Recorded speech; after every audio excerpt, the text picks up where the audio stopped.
Hi, I'm Rich Fournier, and in this episode, I sit down with an icon in the real estate industry, Daryl King, who's the leader of the Daryl King real estate team out of Richmond Hill. He's been involved in over 10,000 transactions in his career and over $5 billion in sales. So if you want to learn how to produce at that level, stay tuned. Have you ever wondered why some people thrive in all areas of their life? Welcome to the Peak Results Academy podcast with your host, Rich Fournier. Each week, we interview industry experts who consistently dominate in the fields of health, business, and beyond. Our mission is to share their personal struggles and strategies so that you can create your own peak results. Welcome to the Academy.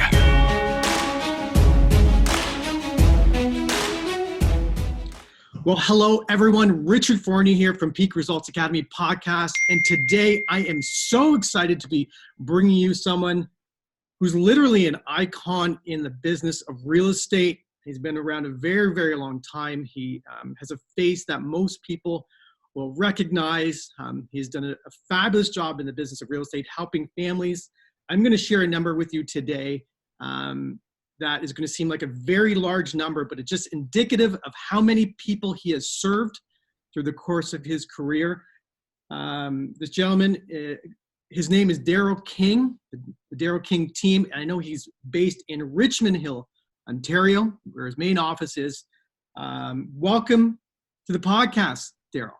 Thanks, Richard. Thanks for having me. It's a pleasure and an honor to be here. And hopefully today that if we can just I say most times, anytime I'm talking, wherever, I can just touch one person's life and make it a better place than they were before we started this, then what you're doing and what I'm doing it's all worth it.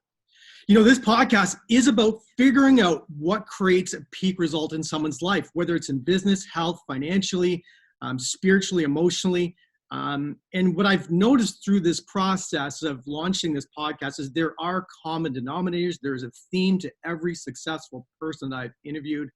We're not going to name them specifically, but people who are listening to this podcast will hear them if they're ready to hear what those themes and common denominators are. Dale, you've had amazing success in the real estate industry. Over 10,000 transactions over the course of your business life. Over $5 billion in sales in the real estate industry. You've definitely created a peak result in your business. And I want to discuss, how does someone get to that level, Daryl? Who do they have to become to do this sort of work? Well, I guess, part of it is my longevity. I always say, I'm a really, really slow learner. But once I learn something, I want to master it. And, Mike Ferry was my mentor and my coach for 19 years. And, it was a tough love at times because no one always wants to listen to their coach. I was very successful before I met him. I was in the top 100 in Canada with RE/MAX at the time. And, there's a few of us that were in that group. So, and how coachable are you? And what is your desire, right? Like, you can try and coach somebody, but if they don't have a desire to learn or the ability to learn or willing to do whatever it takes, then there's not much that you can do to them. So, I guess me being a blue baby is what we called it when I was born. I was, premature by about a month. And, I just wanted to get out and see the world and start my adventures. So I guess it was inbred and born into me that, I was going to be a fighter and survivor. I was stayed in an incubator for a long period of time at that time. So I was a very small little baby, but, so right from the get-go, I learned to survive and to be a fighter. And today what we're going through is I've worked through SARS. That was in 2003.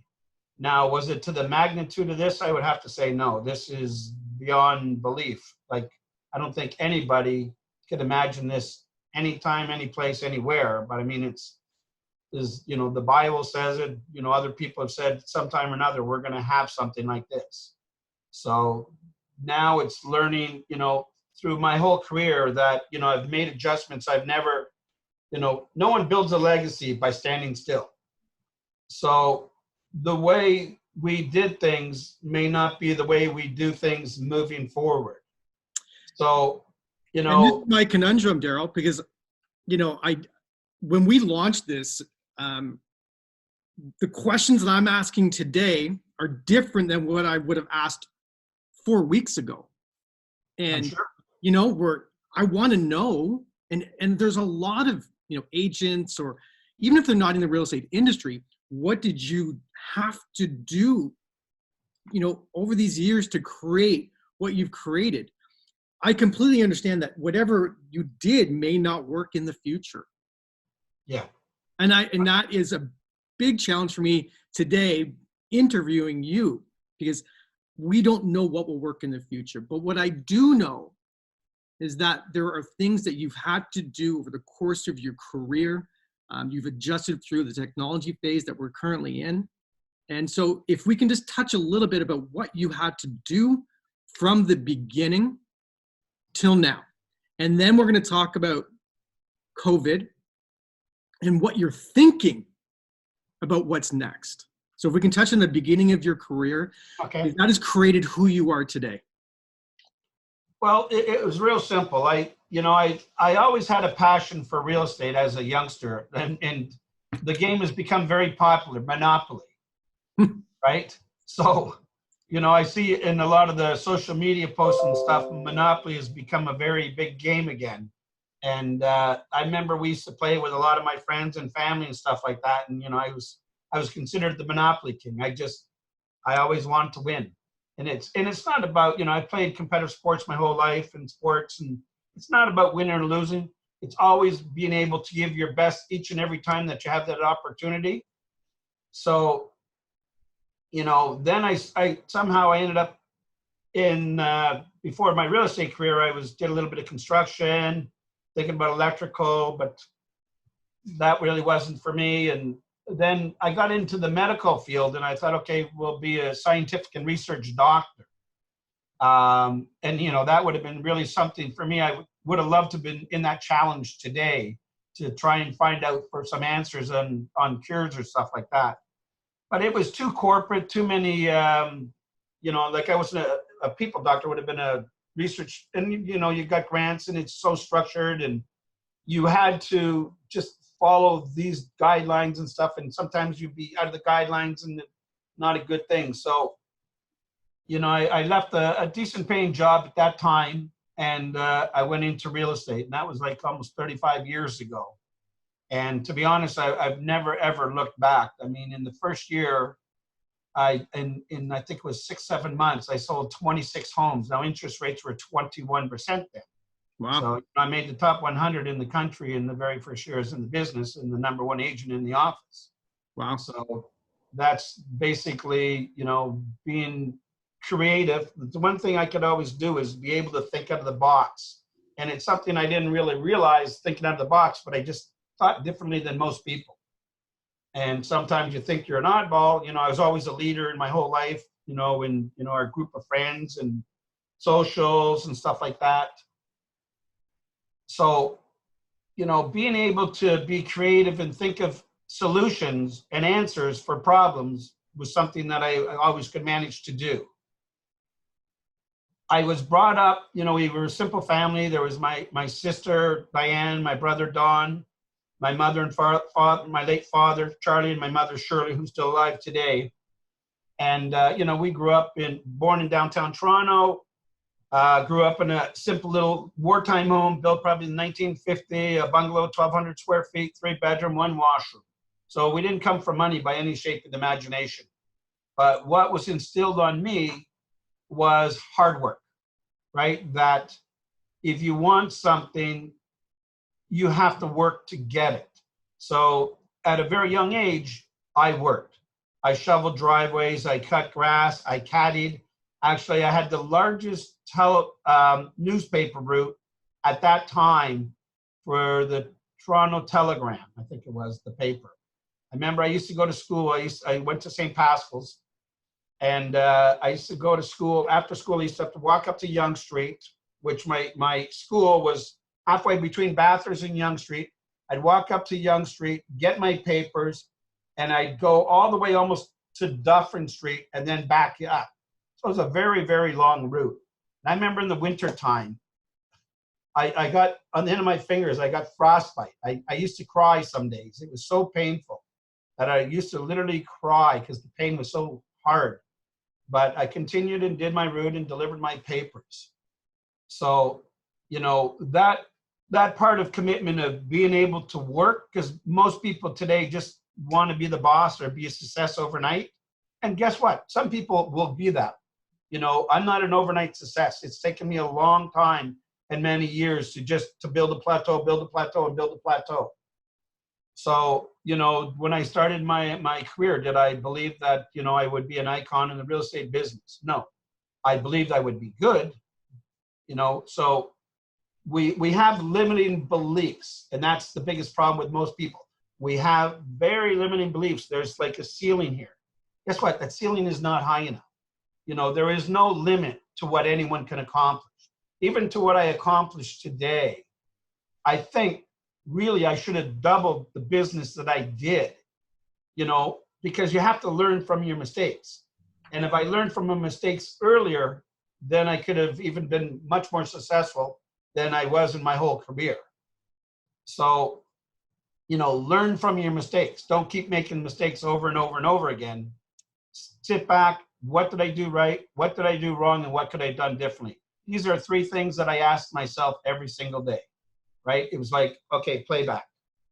So, you know, when I first started in this business, you know, I used to basically make 100 telephone calls, and we never had, you know, the quick dialer things that we used to, like a little rotary phone, right? I remember it. Was it on the wall?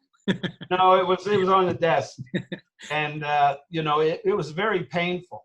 But I used to work 8 hours a day, basically, to make 100 contacts every single day.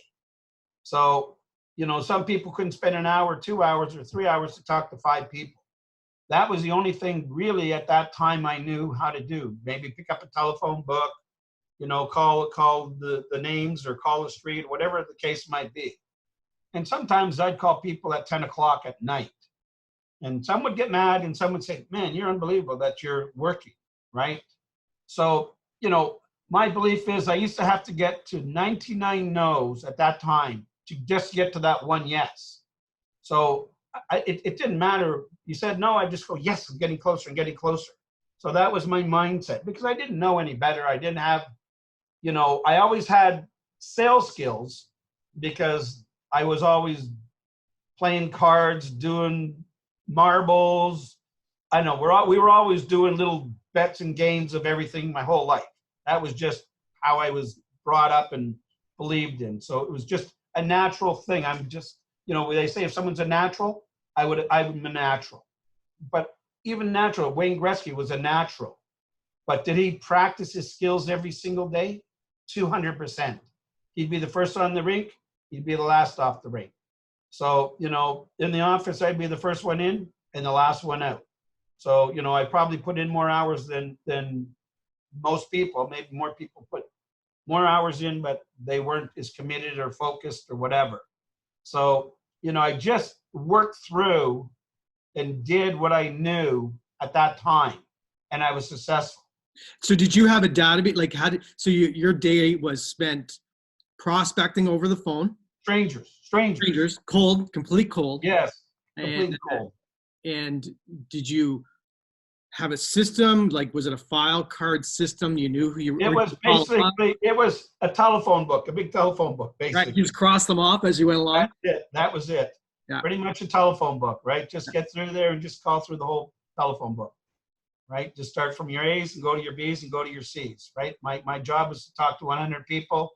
You know, at that time, you know, I was only around 21, 22. So most of my friends couldn't afford a house. So I wasn't calling my friends, right? You know, today, a lot of them have done very well and, you know, they will buy and sell. At that time, my friends, you know, I bought my first house when I was 21. I was a rare bird. Wow. You know, instead of paying rent, I bought my first house. I think it was $92,000. I wasn't even really just into real estate. just before that. And I remember I had to work at a full-time job at the laboratories. Connaught Labs is where I worked, which became Novo. And I was in the insulin division, which was a semi-government job with York University with Banting and Best, who discovered insulin. And I was in charge of quality control for that. So to all my friends there, I'd love to say hi. You know, it's always great to see them or talk to them. Right. Um, So you went through this process of calling people, and how does one maintain discipline and consistency at a young age? I got to be honest with you. I was not a disciplined and consistent young man at 22. I probably didn't grow up till I was 30. I met my wife. But like 21, 22, like, how do you remain consistent emotionally to make 100 phone calls a day or 100 contacts a day? You know, that's extraordinary. well, look, I came from a decent paying job at the time. I mean, I wasn't going to be rich or anything, but it was at that time, it was a decent paying job. So now I had no income, Right. right? You know, I just bought a house, and I either sink or swim. And now I'm not a great swimmer, but I can certainly get on a boat and go.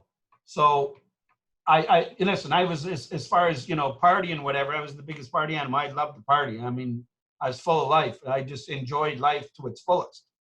So my belief was I worked hard and I would play hard. So it didn't matter if I was out with my friends till 3 o'clock in the morning, 4 o'clock in the morning, I would still be at the office at basically 7 o'clock, 8 o'clock if I was really late. So Did you start sending flyers out at that time? Were you no flyers. Areas? No flyers. I never did a flyer for a long time. It was just basically just Belly to my belly. 100 contacts. Yeah. And then eventually when I started getting listings, every Saturday I would do 2 open houses, and Sundays I would do 2 open houses. And sometimes before my open house, I might go show some people a house, or after the open house, I would go show them a house. Right. And at that time, we only had tear sheets. I wish I had it, but we just had a big, it was a yellow book, and it came out once a week. And it had all the listings, you know, so that you'd buy it. So clients didn't have internet. They didn't have, you know, today technology is so much better. And, you know, you had to go see everybody by face to face. So, you know, people always want to get my book or whatever the case might be. So maybe when the book was old, I'd drop the book off and they could go through the book and see what's out there type of thing. But lots of times I would go from an open house, people come to the open house, they met me and they were impressed. And they said, okay, come and see us. I said, okay, I'll come and see you after the open house. So I'd go take my yellow book, I'd go over to their house, and I would go list their house, just like that. Just like that. Right? So, you know, I didn't have the computer in front of me. I just had my little yellow book that I could figure out, okay, here's where we should be at. Here's where it should be priced at. And we price it. You know, out of a 35-year career, my average has been around 99% of selling price. So I've been pretty fortunate to try and get the right price, because, you know, if you're getting the wrong price, you're not going to sell the house. So I don't think that's going to change now. Wow, I'm sure things are going to change dramatically. When did you start noticing technology start to change your business? Like when the internet came out and you started, you know, how fast did you jump on that bandwagon? Well, one of the things I did was, I guess it was email. I was one of the very first people to start doing email.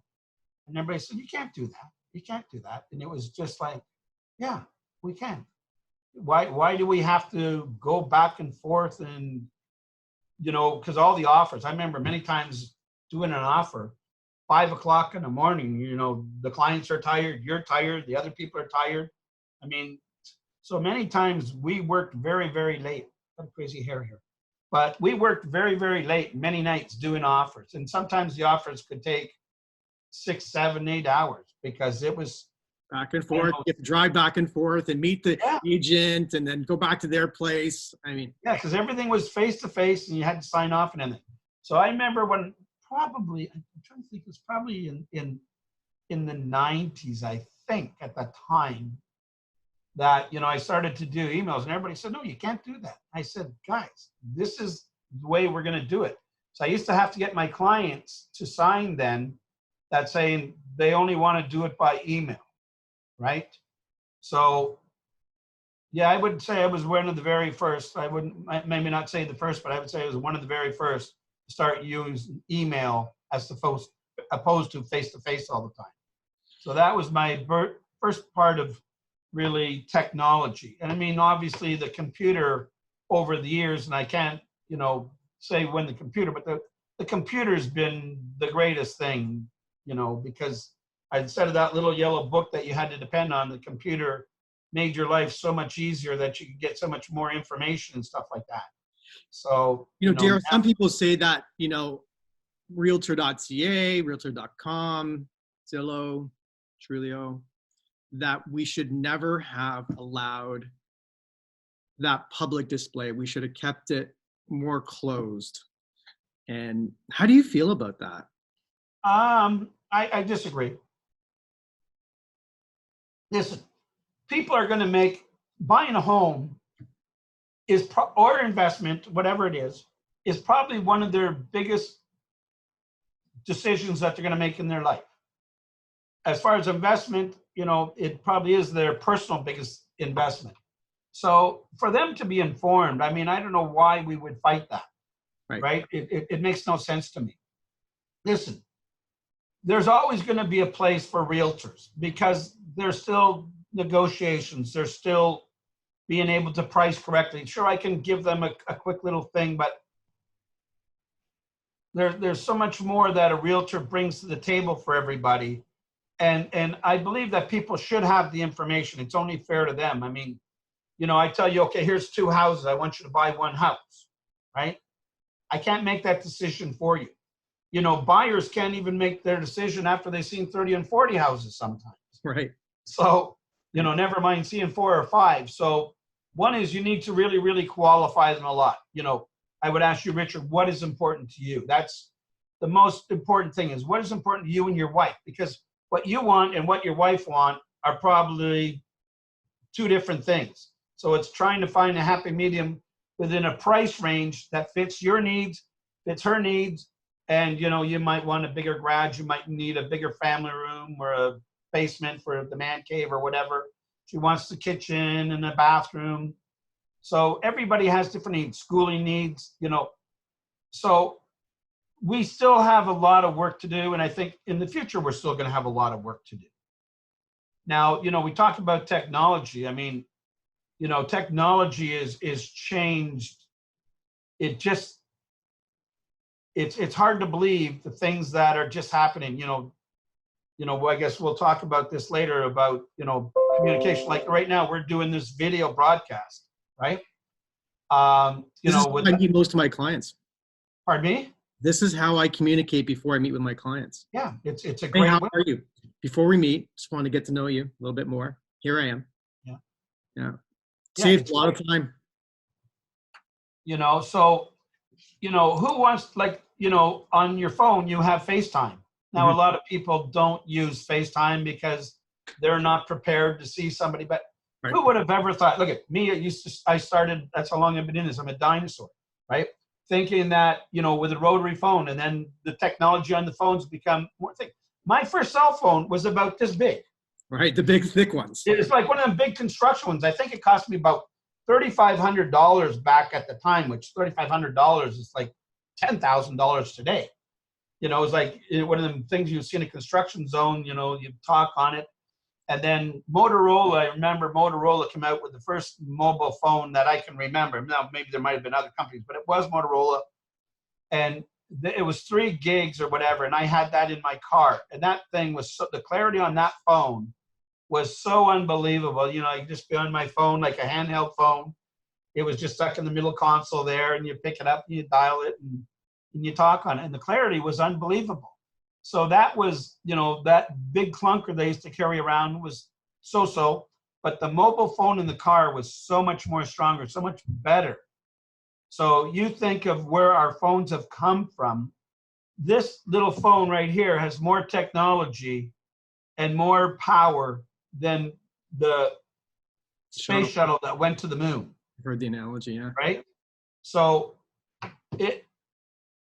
most of the stuff I use is right here. You know, I'm at the office, I'm on my computer because it's a bigger screen and it's got the bigger keyboards and I can do things. But, you know, how things have evolved that we can have this communication, because a lot of the podcasts I've done in the past have just been on the telephone.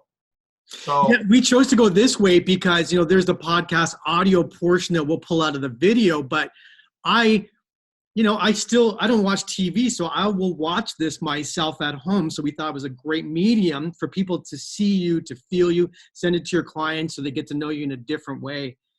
You know, currently, I want to get back to something that was really on my mind. Now, you run a team. yes. You're not an individual agent. No. And I think at last count, I saw you had 43 registered agents on your team. Yes. Wow. That's a big team, my friend. That's a big team. It's an office. Basically, it's an office. I work out of, used to be the head office of another brokerage. Yeah. And I took it over when they moved. They didn't have space for me. And you're with Remax Hallmark, right? Yes, I'm at Remax Hallmark. Okay. But this was another brokerage. So this 43 people. And, you know, up to 4 weeks ago, like I want to stay away from COVID because Yes. it's really important we distinguish. That'll drive us crazy. So you have 43 registered agents. Now, your client acquisition model, right? Like what is your primary client relationship acquisition model? Yeah, I don't like the word leads because they're not leads. They're human beings. They're people. Right. Who are trying to figure out and cut through the noise of our insanity of real estate. So, like, what do you do pre-COVID to create, you know, enough conversations to serve 43 other agents? Well, we work on that every day. I mean, you know, we had many different magazines and newspapers that we're involved in. Mm-hmm. You know, we have. You still use that today? We'll probably cut it back for now. Yeah. But you know, we'll probably spruce it up a little bit later on. Yeah. You know, we're trying to do much more social. Everything's much more onto the internet and, you know, Zoom, so many different places. And you know, the last week or 2 weeks, I've been in so much different classes, just learning. Like later on, I'll be on a Zoom class. You know, I'm not a master. I can use it. All my agents now, we're on Zoom.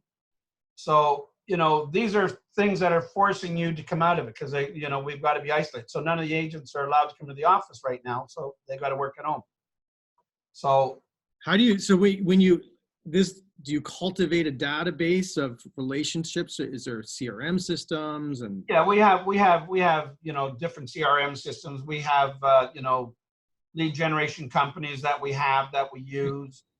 You know, like I said, we have more signs out there than 99% of the realtors in the area have. You know, we've been the number one realtor in the New York region for the last 20 years. Wow. So, yeah. And, you know, really what the attribute is that my belief is always, if you are my client, it doesn't matter. I'm going to do whatever I can personally do myself to meet your needs. And, you know, that's why many times, you know, lots of times, like I said, I would work at those days, 12, 18-hour days. Now, today, technology has made it easier because now I can go home and get onto the computer and give them information, whatever the case might be. And, you know, having staff, you know, I have a lot of administration staff that, you know, help back that up. But the key is always to make sure the client is number one. Our vocal point always is doing whatever we can do to satisfy their needs, because it has nothing to do with, you know, our skills and our everything else that we do are what gets them to where they need to be. But, you know, everybody has an individual need. You know, you have a wife and you have you, and then you have your kids. So our commitment would be to make sure that you're satisfied, your wife is satisfied, and somewhere along the line, the kids are going to be happy, you know, the direction that you're going to take, because whatever you're doing is for the whole family, most likely. So, you know, it's a courtesy that we have that opportunity. We're always honored to have that opportunity to serve somebody and to look after them. But it's our 100% commitment to make sure we do whatever is necessary that we can accommodate their needs and find out. So, that's something we work on every single day to improve.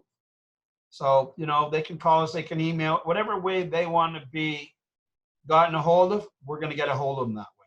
So, and for some of our listeners are, they are in the real estate industry. Actually, a lot of our listeners, and they're just either starting or been in the business for the past 3 to 5 years, for example, and have never been through a challenge. Like 2017, mid 2017 was the greatest challenge they have ever had. yes. Right? Where volumes decreased because of 2 different reasons: stress test, foreign buyers tax. And what advice can you give these people today to cut through the noise of everyone else, to serve their, like, how do they do this? What, like, the process to survive? Well, Richard, part of the problem that everybody gets caught up into is the negative energy. Right. And the hardest thing that I see and I face right now for everybody is, they're isolated. They don't, like, my mother is 83. She's at home by herself. So, I try and tell her, Mom, don't watch too much news. It's something that Mike taught me at a very young age. I most of the time, you're going to get information today. Today, information is going to come to you in many different sources. It's impossible. You need to know what's going on and staying on top of it. But there's another thing of becoming immersed in it. So if I woke up every day and I just watched 24/7 the COVID-19, I would be so depressed. And I mean, I'm sad for everybody. I feel bad for everybody. And I pray that this will pass us by. As every storm comes, we have to prepare. We had a better chance to prepare. I don't think we were prepared enough.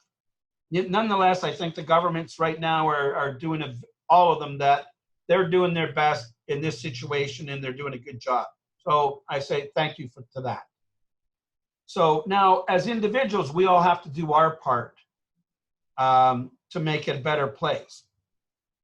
So there's always going to be a storm. You're going to have where we live is 4 seasons. Maybe other people don't, but they may have hurricanes and whatever else. So since life, there's always been something of a disruption.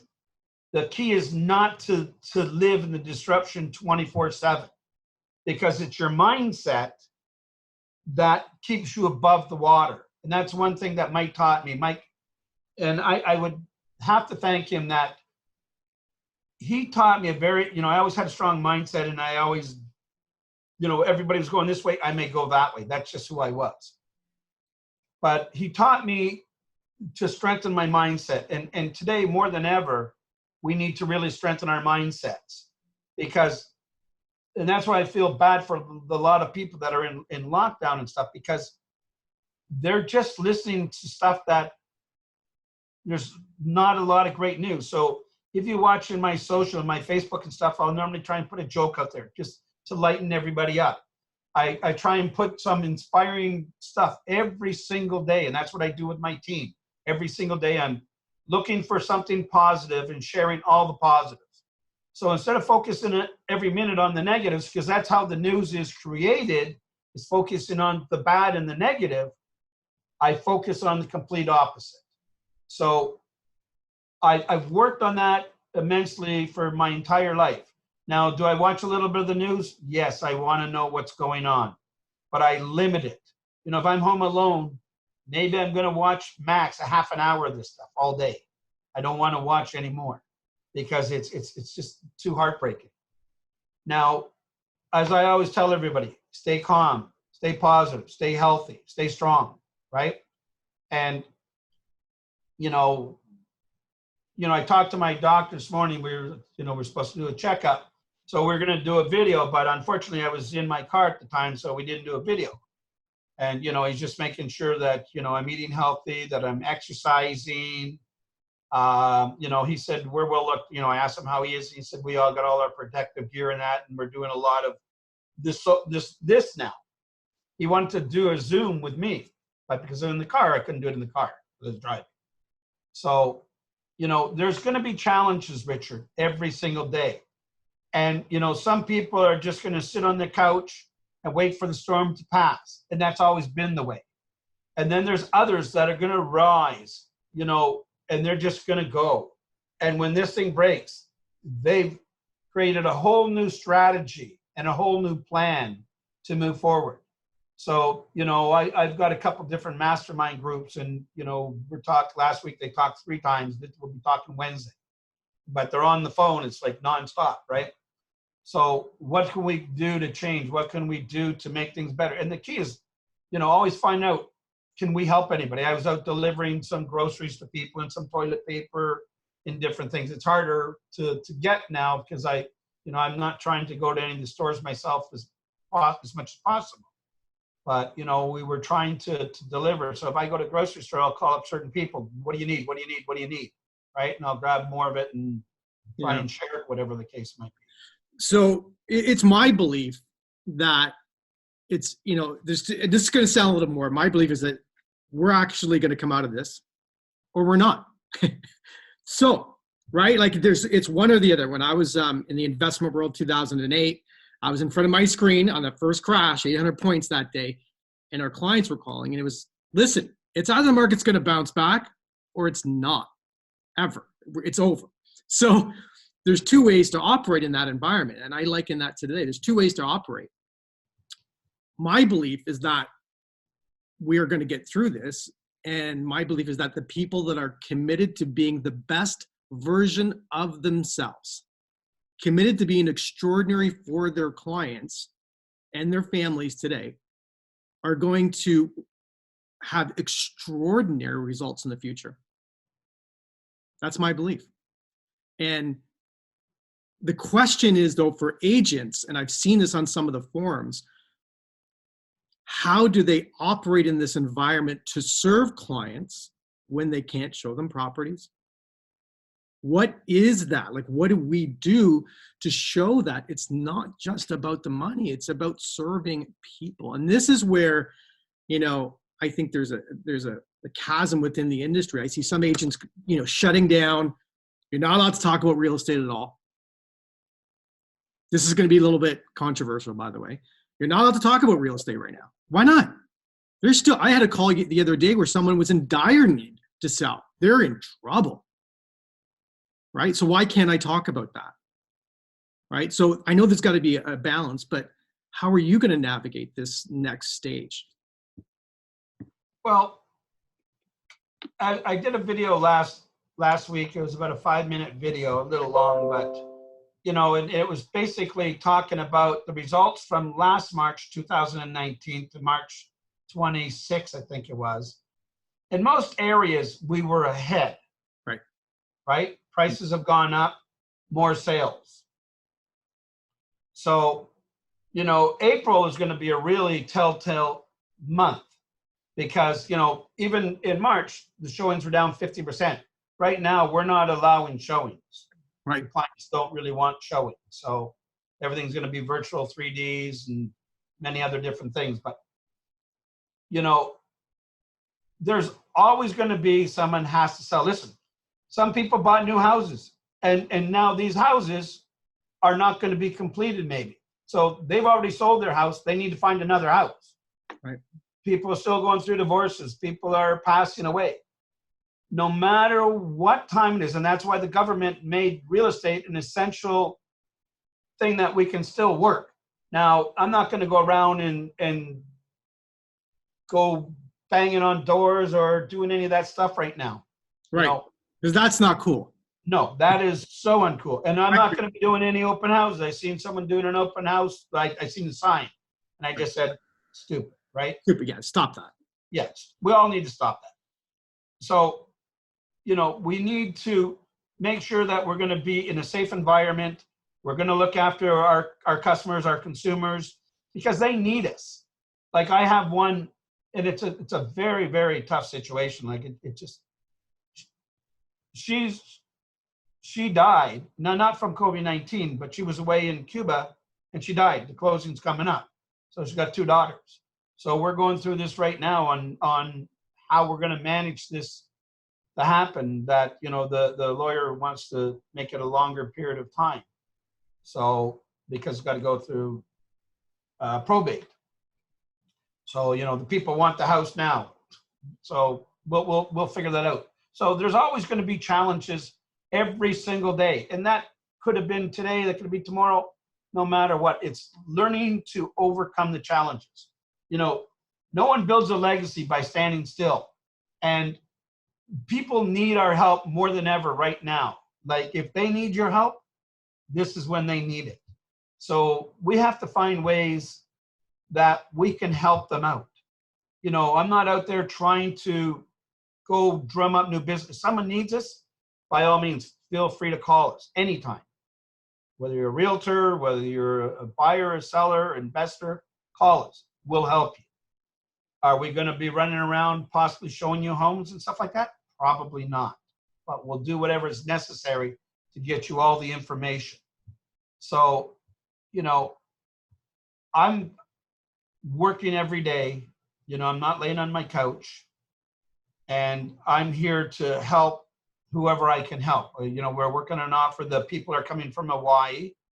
They want to buy one of our properties. So we're just working through the fine details now. And hopefully we can make this happen. So, you know, it's not going to be easy by any shape. But life has never been easy. There's lots of easy routes, and then there's lots of longer routes. Talk to your fellow realtors, talk to other people that may have better. Listen, I don't have all the answers for this right now, and I'll tell you, I don't. You know, I don't think anyone does, but, you know, and this is where, when I say, what do we do to serve your clients? I think in any industry today, you know, in the service-based industry, which we actually are in, what do we do? How do we serve them when our primary role is limited? You know, how do we serve them through this pain?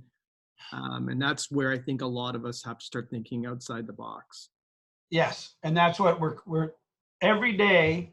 I'm working on getting outside the box. What can I reinvent, or what can I bring into my systems that is going to enhance what we do that we may have not have done yesterday?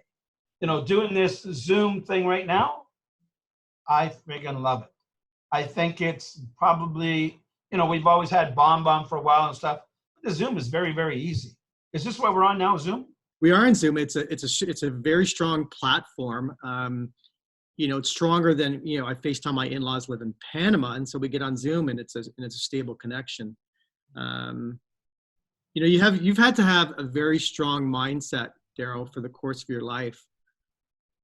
What have you done, and what are you continuously doing today to strengthen this little thing between our two ears? Because that's where the real battle is. The battle isn't out there. It's right here. Yes. What advice can you give to someone today that they can strengthen their mind? Richard, it's you know, the biggest problem is everybody's an expert and everybody has an answer. Right. Like when I say I don't know everything, I'm being honest. I don't have all the answers. Right. And if anyone says they have all the answers, that's the last person you want to listen to, because they're a know-it-all. And we all have know-it-all friends or people that want to preach to us, whatever the case might be. You know, I've always immersed myself since I started this business at a young age. And I've always immersed myself in learning. I continue education is constant. So I've never stopped. You know, I've read lots of books. I've watched, watch lots of videos. I read every day. I'm on the computer reading information every single day. There isn't a day that doesn't go by that I'm not reading on my phone or reading on the computer something about some information. You know, and I've listened. You know, I spoke with Tony Robbins. I got to speak with 3 times. You know, that was a 10-year dream, right? So we used to have a mastermind group, in the Mike Ferry group. I mean, some of the best friends I've had in the world are in that group. And, you know, someone wanted to be on Oprah, I want to be with Tony. Took me 10 years to get there. So everything doesn't take one day. It took, me 10 years to get on stage and speak. So that was amazing. We did the TV show, $5 Million Agent, but that's not the only one. I did Your House, My Money, Realtor versus Realtor, many different TV shows. Who would have ever thought that was possible?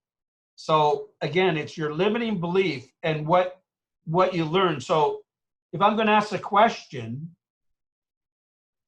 make sure I'm asking the question to people that maybe have the real answer for me. And if they don't have the answer, maybe they'll go find someone that can give me the real answer. So be careful on who you're listening to, because, I get people just brand new in the business and they're trying to say this and this and this. I go, stop. I'm not here to debate this, and this. We're here to help the consumer do this.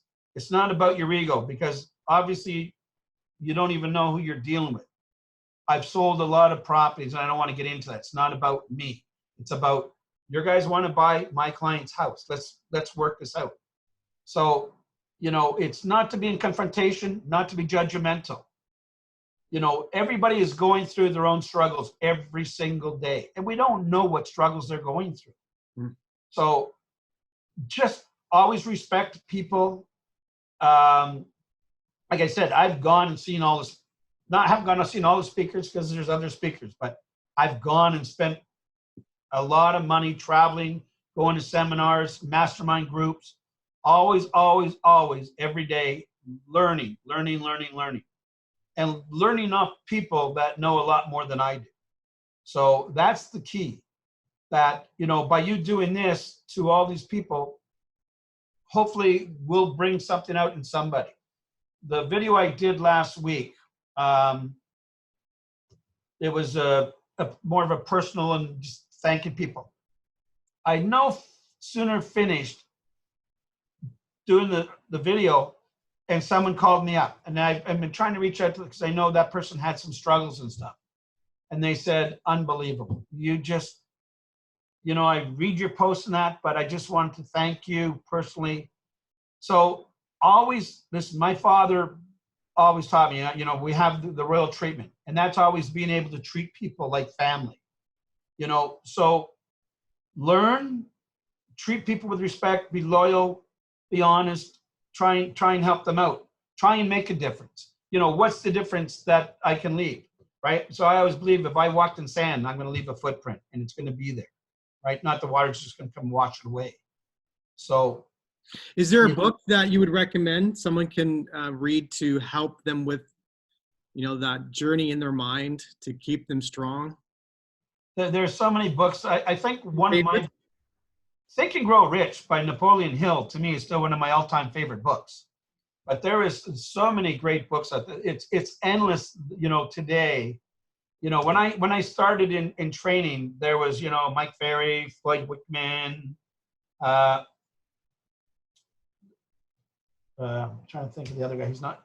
And it was limited. Today, there's so many different speakers and trainers. Yeah. So pick something that is going to maybe be you, and then make it you. I'm not trying to be somebody else. I'm trying to be me, right? So can they teach me something? 200%. I'm going to learn what they can teach me, and then I'm going to make it me that I can help share it with others. So is there go ahead. When you look at someone starting today, should they join a team? I would say truthfully, yes. Yeah. Because today it's changed, the real estate industry has changed dramatically. Myself and Greg Proctor, I think, were two of the top people at the time to ever start a team. And that's going back, 20 some years ago. So, there's lots of teams that will come and go, whatever. But I think they got an opportunity to learn, to mentor, to be coached, to do things correctly, and search out a good team that's going to help them out, right? Because everybody wants to be a team leader. They've been in the business 2 years and they just want to be a team. Guys, it is hard to be a team leader, because what I have seen is that everyone wants to be a team leader, to run a team, but they don't want to give anything up. Yes. They don't, like, you better be a rainmaker. You better be able to create a lot of relationships, which are business, a lot to be able to help your team eat, right? It's not for everyone. And the problem is, you know, everybody just thinks, hey, I've been in real estate 2 years or whatever it is, and they're going to be the team. Again, watch who you're following. What are they, you know, what skills, what things have they gone through? And it's same as like an office manager, right? You've got to make sure that you've got someone with experience. So it seems to me that your success is kind of boiled down to a few different key things. One is that you have a relentless work ethic. yes. Okay, that's coming through this conversation to me. And if I'm incorrect in any way, please correct me. Yeah, I will. You have a relentless commitment to making things happen.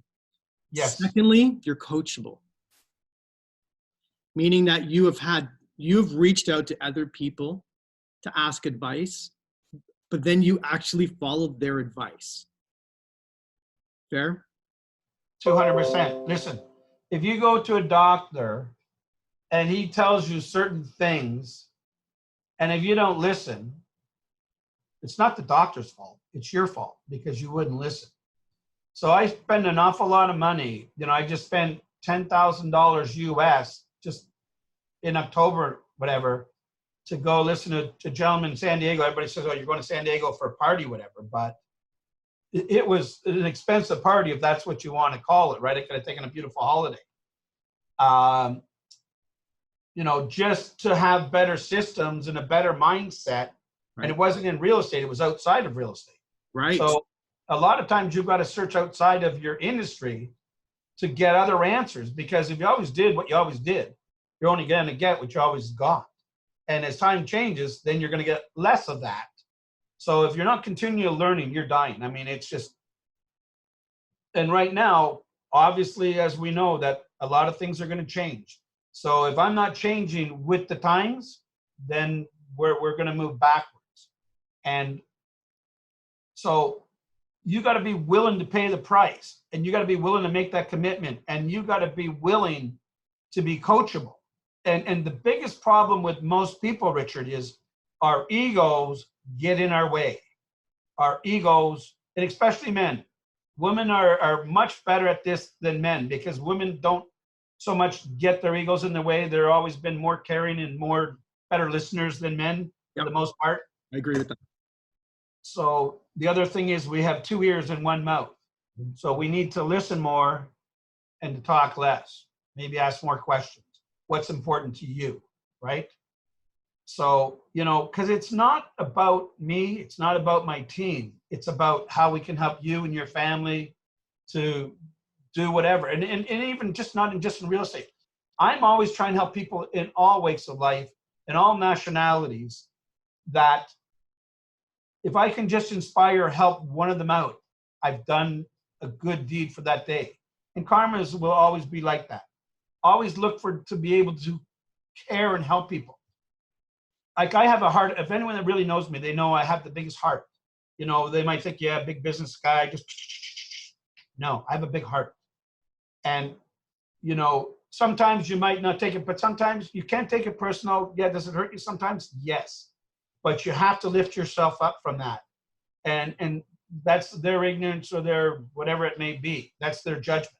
As I said, do not come from judgment. Just come from, because we don't know where people are coming from. Right. So we're all going to be in different levels of that curve, right? Beginner, mid, you know, people that have been in the business 10 years, they're going to have to make some changes, and it'll be hard for them, right? For newcomers, listen, when I started in business, I was a newcomer, 21% interest rates. I didn't have bad habits. I didn't get caught up to all the other people with their bad habits. I just did what I thought was best for me and to make business happen. So now today, other things that will happen, look for the best ways that you can grow from that. When you look at growing a business today, you know, in real estate, if someone wanted to be an individual agent and didn't want to go on a team, what's the best way for them to get started, Daryl? if I was an individual agent today, how I would get started is basically, I would look, number one, at my database. Right. Who do I know? So you mean, just for some people who don't understand what database is, you mean your circle of influence? My People circle of influence. Yes. You know, because when I was 21, my friends weren't buying houses. Right. Oh, that wasn't where I was searching. But, you know, most people are not going to be, well, I guess they're still, a lot of them are 21, but a lot of them are older and stuff like that coming into the business. So one is I would look and see everybody that I know, and I would get it onto a CRM that, you know, I could be in touch with those people, right? I would want to get all their telephone numbers, their emails. You know, today you may be able to reach out and this system, what we're doing right now, just say, hello, how are you doing? You know, I've just got into real estate and I'm working for this company, and, you know, if I can be of any help to you, that I can be of help to you, right? So that would be probably the first thing. And then obviously I need training. And so, you know, there's a lot of great trainers out there today, and I'm not going to name any names because I know each and every one of them personally, and I think they're all doing the best they can do, right? So, you know, you may ask someone, you know, who are they following or listening to, and maybe go listen to that for people. Because when you get out of school, you know nothing, right? You know just the basics and the laws and stuff that you got to follow. But then there's reality of going out and having a business. So, yeah, I would probably, if I'm going to be an individual person, I'm going to go get tied up. And, you know, you may not be able to afford that coaching, but, you know, you can get some of their products or listening to them as much as possible, that you can get that information. So, yeah, I would definitely be going to look for somebody that can teach me the path. Like, if, you know, we're driving to Florida, we're driving to California, we're driving anywhere, we're gonna use a GPS most likely now. In the old days, we would get a map, Right. Or get lost. Figure it out.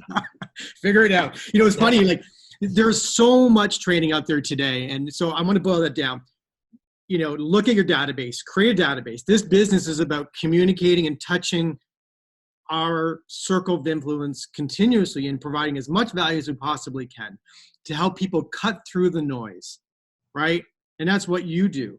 You help people cut through the noise of what's real and what's not real. And I don't think that really changes that much from an individual side. I guess the challenge is, can they afford to eat through this process? Yes. It's tough. That will be challenging. Right. You know, there's one thing that I've seen across all top producers, and it boils down to mindset. Mindset is everything. You know, speaking with you today, you care, you're committed. But one of my coaches, I have two. I work with the Tony Robbins organization as a client, and I work with Bob Proctor. Both great guys. Right. And different philosophies, right? It's basic human needs, spirit on the other side, right?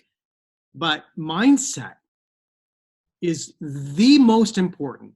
I can buy leads, I can buy systems, I can buy processes, but I'm hearing you. And what I hear from you is that you've spent a lot of time figuring out how you work, right? You do you. Daryl does Daryl, right? You take from other people, but you put in the work to callous your mind, as Goggins would say, to be strong enough to do the thing consistently that no one else wants to do.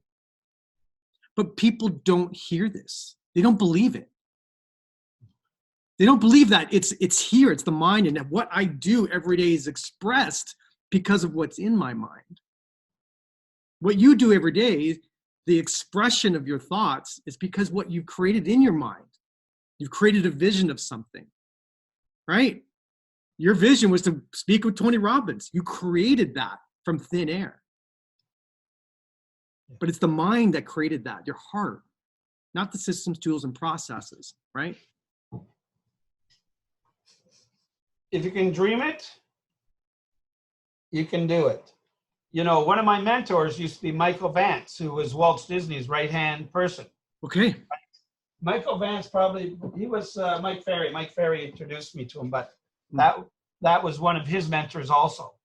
And he was such a brilliant mind. He did Kitchens of the Mind, which is like a vision board, whatever.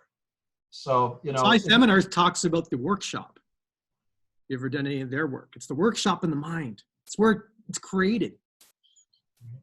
Yeah, I get all my agents. You can try to glean all the information from me. Tips, tricks, tools, website, lead generation, capture pages, CRM systems, processes, onboarding, all this stuff. But that's not what it comes down to. Am I wrong? No. It's all here, right? That you have to have that belief. The belief and the compassion that, that you can instill on yourself and upon others. And I have that unlimiting belief that anything is possible. And, that one thing that I can't say I like anything about COVID-19, but what I do like is how everybody is coming together. It's becoming almost a love, because we're not fighting a war against a country or whatever. We're all in this together. And the better that people understand that we're all in this together, the quicker we'll get out of it. Right. And I know the doctors and the scientific researchers are working frantically to try and come up with a cure. Right. But the cure is within us, that we have to do our part to make a better place. So, I was going by the skateboard parks the last few weeks, and there'd be 100 kids out there playing at skateboard parks. Mm-hmm. So now, the towns have closed them all down. All for that matter. Can we talk about the economy for a sec? Sure. Get a little bit more into where is this going to go? So I've had conversations with people saying we're going to have a V-shaped recovery. I've had conversations with people who have a U-shaped recovery. And I've had the doom and gloom conversations. And what do you see for residential real estate over let's go to December. I'm not going to hold you to it because no one knows. Last year, December coming up. December coming up. What do you think? Like, no one can hold you to this, Daryl. No, of course. It's just my belief is probably for the next 2 months, we're going to be riding pretty much. Nothing happening. People are still buying and selling, but it's not going to be like this, like our spring market. So we can have a recovery out of this, say, in 2 months. Things are going to take off very quickly. People are going to be. So 60 days, we get through this, we stop social. People put 90 days out. Even 90 days. Right? Yeah. Between 60 and 90 days is what I figure that, again, I'm not the expert at this, but this is my thought process. I look at China, Wuhan, and I talk to many people in China. I deal with a lot of the Chinese, and they're all out in all the other cities. They're all out. They're all out going everywhere. Yeah. They're not allowed to be in groups of more than 5, and they're supposed to go through like a heat thing to make sure they don't have the virus or whatever. That's happening between Ontario and Quebec now, as of I think yesterday. Well, you know what? Like I say, 95% of what we have is the travel things, and so we had 1 million people come back because they didn't stay home, they didn't listen. So that's why they say that 2-week period. So the more we can stay closer tied down for the next, I guess, another few till the end of this week, the better it is. That they'll get a hold of the curve. But again, I'm not the expert on that. There's enough doctors and people talking about that. So I don't think I'm going to hold you to that. No, I don't even want to get into that. So 90 days. But what I say is real estate, listen, the stocks have come down dramatically. I've always believed myself personally, stocks, I've never been the best stock person to go by. It just, whatever reasons. But I believe in real estate no matter what. You bought in 1981 when interest rates were 21. 2017, the first 5 months were like out of this world, 216, 217. And then it went down, and now it started to rebound back. It's still going to be always a solid investment, no matter what. Time will never change that, because you need a home, whether it be a 500 square foot condo or your big mansion, whatever that is, to whatever your needs are, people still believe in homes. And I believe that no matter what, in every storm, that we're going to fall back. I would sooner have property than, say, oil, myself personally, right? You know, the oil stocks are down. Real estate hasn't fell down yet. You know, it may a little bit dip a bit, or it may spike because, you know, it's harder to get houses onto the market. So it's supply and demand. You know, some people are laid off right now, so they'll have to go, you know, I've talked to many people in the last couple of weeks that are laid off. They want to buy a house. So we'll start sending them information and getting them qualified for when they go back to work, that we can help them with their dream. So, yeah, I always believe, no matter what, that real estate is always going to be a great investment.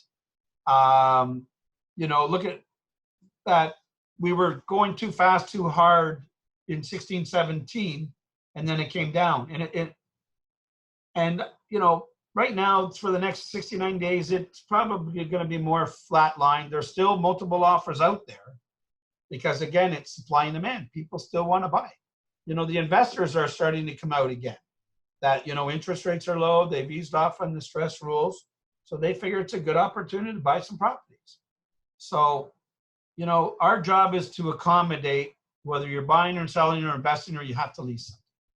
And, you know, we're not going to go out and try and, you know, banging on the doors, but we're there if they need our help. So, you know, I think we'll be okay. First, I'm going to worry about everybody's health and their mindsets, and financially to get through the 60, 90 days that everybody got to get through. But after that, I think we're going to be a better place. Hopefully we're going to have more kindness out there. More people are going to work together. They're going to be more considerate. You know, it could be a good change for everybody. I think I'm hoping Sundays are back to a day of rest. No business Sundays. That's my objective after this. You know, I can't tell you how much I appreciate you, the messaging that you're bringing to the table today. If one of the things I love to always leave our listeners with is a takeaway, actionable strategy for those people in the real estate industry today. What can they do today to further their business in the future? What I would be doing is seeing how you could help somebody. There's people out there that need your help today. Call them up. Guys, call, email, text, whatever it is. Just reach out to somebody today and see who could you possibly need your help. Because there's a lot of people that, you know, they're older or stuck inside, whatever. They can't get out at all. So they may need a case of water. They may need some toilet paper, whatever it is. See whatever that you could do to help them. Because there's, like I said, don't go trying, hey, you want to sell your house. I hope nobody on my team is doing that. And I've been stressing that, right? If you need us, we're there to help you. But, you know, the time is to be of service, to be of kindness. That would go a lot further than anything else, in my belief right now. I think it's great advice, right? Still reach out to people. Yes. Yeah, definitely reach out to people. Reach out to people. Want to hear you. Don't hide. People want to talk to you. They want to know what's going on. They want to listen. They're stuck at home. They want to know of just, hey, have a conversation. It doesn't have to be about real estate. Just have a conversation. 5 minutes, whatever it is, right? They'd be happy to hear from you. They want to talk. I think it's super important for anyone today to connect with their circle of influence to find out if they need help. And that's the best advice that you could have given today. So I appreciate you. And be thankful, right? You know, I think of all those frontliners. I did a video thanking all the frontliners. I'm going to probably rerun it today because, you know, they're out there every single day. And, you know, I said to my doctor when I talked to him on the phone today, I said, how are you doing? I said, more importantly, let's not talk about me. I'm good. I feel good. And I said, more importantly, how are you and your office doing, right? So, my personal assistant, her guy's a doctor. I have a lot of, one of my clients, their husband's a doctor. I mean, nurses, the people that have to work at the hospital, not just the doctors and nurses, the police, the firemen, everybody, the guys that are out delivering, the people at the grocery stores. Say thank you to them. See how you can make their life easier. They want you to stay home. They have to go to work. See what you can do to make their life better, right? And we'll be a lot better off, right? It's a great message, and I hope people take that to heart. I really do. So remember, we're all in this together, everybody. We really are. I think that what it's done is bring back a little humanity back into our business, the real estate business, and bring a little bit of humanity back into humanity. So yes. Thank you, Daryl. Thank you for taking time. Time is very valuable. Once you give it, you can't get it back. And I acknowledge that completely. So thank you so much. In the future, love to have you back when things are back to normal. To hear I'd about love to be back when things are normal. When your strategies are a little bit different and what you're doing. Thank you kindly. Now, if anyone wanted to work with you or have questions for you, what's the best way for them to reach out to you? Well, I'll give you my office number. I'm not going to give you my cell because I'll get bombarded. But my office number is 905-907-5464. Or you can reach us on our email at homes, HOMES, at Daryl, DARYL, King.com. Got any questions, any concerns, by all means, anytime, we'll be happy to answer your questions. If I don't have the answers, we'll go find them. I have a great network of people that can help us out right now. And that's what we all need right now, help. 100%. Thank you very much, Daryl. I really appreciate you. Stay healthy and stay inside. All right, Richard. All the best. Take care. Bye-bye. Thanks for tuning in to today's show. If you like what you've heard and you're interested in seeing if you are fit to work with Peak Results Academy, here's what I want you to do next. Head over to peakresultsacademy.com/call. That's peakresultsacademy.com/call and book an appointment to speak with our team. We'll get on the phone with you for about 45 minutes and get you crystal clear on 3 things. Number 1, what do you really want out of life and your business? Number 2, what is not working for you today? And number 3, the exact strategy you should be using to create massive change in these areas. Remember, changing your life and creating massive results does not happen by itself. You need expert guidance to make it happen. We're helping clients all over the world create peak results in their health, in their businesses, and in their personal lives. To see if we can help you do the same, head over to peakresultsacademy.com/call. We'll chat soon.